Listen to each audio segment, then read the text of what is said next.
Purpose of this presentation is to provide information on how ineffective the war on drugs has been and talk about evidence-based alternatives that should be used instead.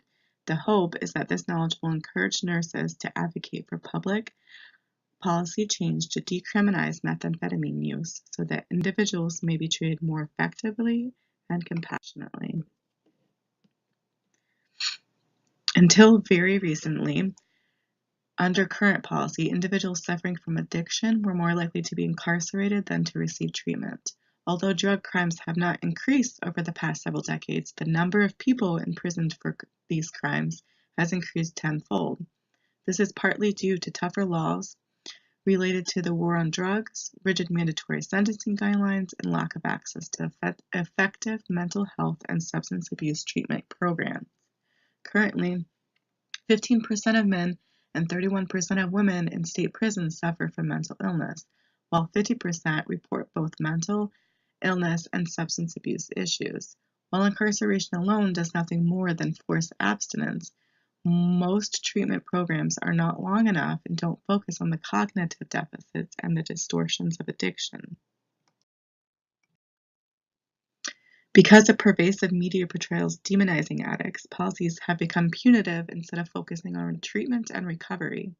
The government's response is now starting to shift away from the military-style drug weights of the past few decades and starting to focus on harm reduction, overdose prevention, and comprehensive recovery programs that address the brain and the behaviors of the addict. According to a Pew Research study, 67% of Americans would like to see more of a focus on treatment and rehabilitation than incarceration. Although the Office of National Drug Control Policy, drug courts are now sending addicts into treatments instead of prisons every 4 seconds. Healthcare finance reform has long been obstructed by financial and political interests. Efforts to address national healthcare needs have been met with overblown fears of socialized medicines and overreaching federal power. Insurance financing of essential health benefits requires that everyone, healthy or sick, participate.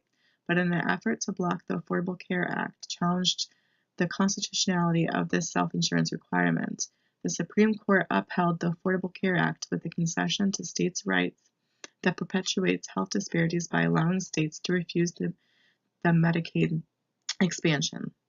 Nearly 50% of state governors have refused the federal block grants that expand Medicaid coverage for their most vulnerable citizens. The public health crisis of rampant drug addiction is also unsolvable by the Affordable Care Act for 2 reasons. One is that drug addiction has fallen prey to the politics and has been criminalized. The other is that effective treatment requires longer care than the comparable to medical care ensured by the Mental Health Party and Addicted Equity Act. Although the Affordable Care Act requires that all plans cover mental health and substance abuse treatments, the length of coverage required for commercial insurance is limited by the Mental Health Parity and Addiction Equity Act. States also have the constitutional authority to define and address criminal behavior. Therefore, Congress cannot mandate state criminal statutes and the function of the state and local courts. Congress can, however, provide incentives to shape policy at the state level.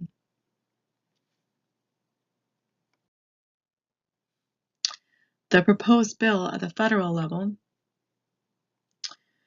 we recommend advancing we propose a 2-pronged approach to decriminalize addiction and fund evidence-based treatment. Regarding drug offenses related to the use of methamphetamine and other highly addictive substances, we propose that the federal government provide financial incentives to states to create drug courts that will manage drug offenses as symptoms of addiction. The drug court's purpose is a unified approach to corrective services, public health services, and social welfare services to provide the addicted person with a path to treatment or at least harm reduction. In order that treatment placements will not be available, we propose that the federal government provide block grants under the Medicaid expansion for states to fund evidence-based treatment. This funding will also be provided to those states who have refused to expand Medicaid under the Affordable Care Act in an incremental fashion to be fully allocated when they expand their state's Medicaid programs. It will be an exception that states budget to fund evidence-based treatment and aftercare by reallocating funds that are currently spent on incarceration and monitoring of individuals arrested on drug charges.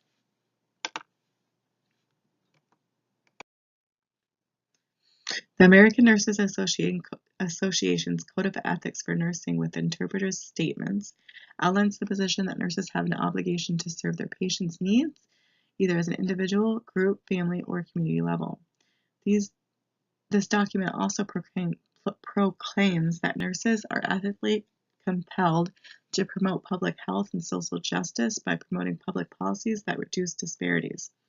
The war on drugs has been called an abject policy failure by public health experts and organizations, including a report of the Global Commission on Drug Policy. Public policies, which have spent a vast amount of money on arresting and incarcerating individuals who use substances such as methamphetamines, have not succeeded in curtailing drug use or access and have instead overcrowded prison facilities. A drug-free world is an unattainable goal in a world where drug use is widespread. Instead, a new approach of decriminalization of drug use is needed, which instead focuses on implementing harm reduction and other therapeutic interventions to treat the individual not as a criminal, but as an individual with a brain disorder.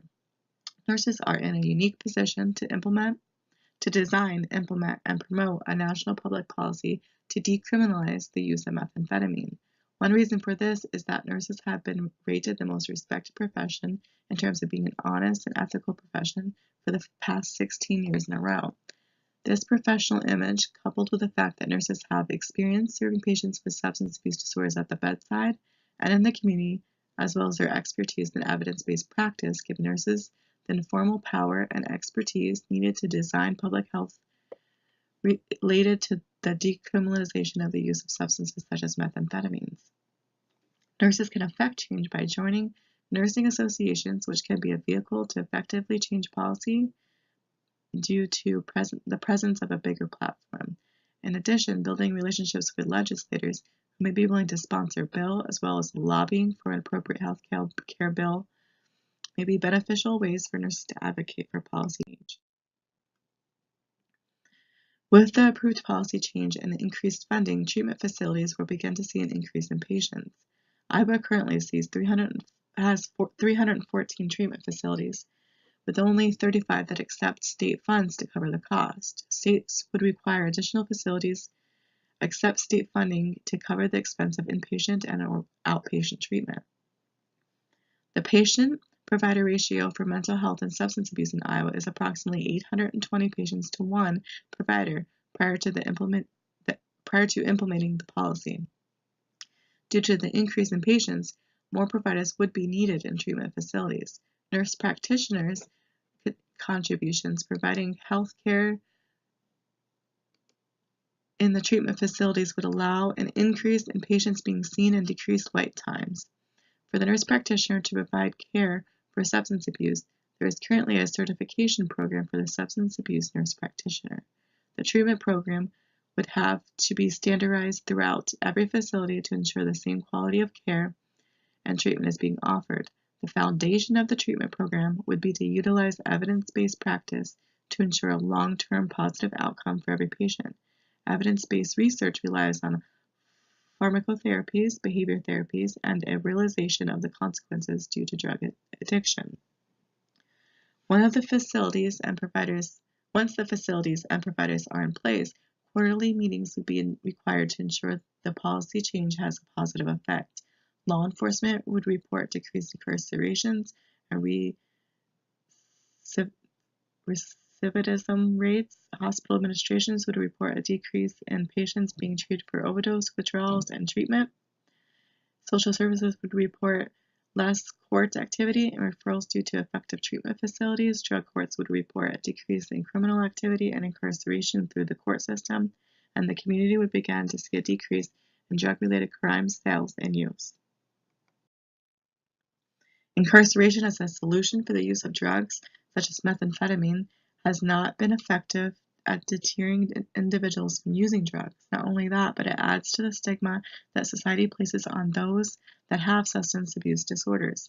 We propose that a policy change is necessary to more effectively treat methamphetamine with a focus on harm reduction, utilizing evidence-based strategies to treat an illness rather than punitive policies that punish individuals for their chronic substance abuse disorder would be a more effective solution for this public health issue.